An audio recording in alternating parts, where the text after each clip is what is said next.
ये मैंने डील बना दी है, एक कॉन्टोर दे रही हूँ जिसमें एक वाइट काजल पेंसिल है और एक ब्लैक काजल पेंसिल है। ये देखिएगा मार्कर लाइनर दे रही हूँ, बॉब का मस्कारा दे रही हूँ इसी डील में। अच्छा 6-in-1 लिक्विड मैट दे रही हूँ आपको। ये 2 फाउंडेशन अलग है और एक ये है मिस रोज़ के ओरिजिनल, ठीक है।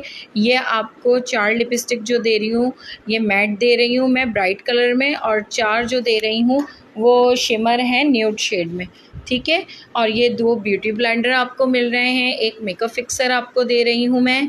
अच्छा ये मिस लारा का आपको ब्लश एंड प्लस हाइलाइटर दे रही हूँ, बहुत ज़बरदस्ती चीज़ है और आजकल बहुत ज़्यादा इन है, ठीक है। इसमें 2 जो है हाइलाइटर हैं और एक मैट में जो है ना ब्लश ऑन है, ठीक है। ये ओरिजिनल मिस लारा का है।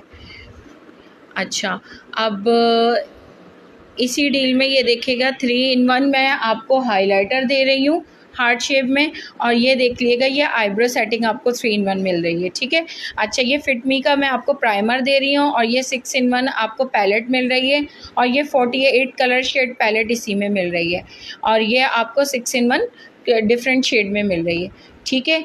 ये एक तो ये पूरा आपको मिलेगा, उसके अलावा इसी डील में आपको ये वाली पैलेट मिलेगी जो कि 60 शेड है, और एक ये फेस पाउडर मिलेगा।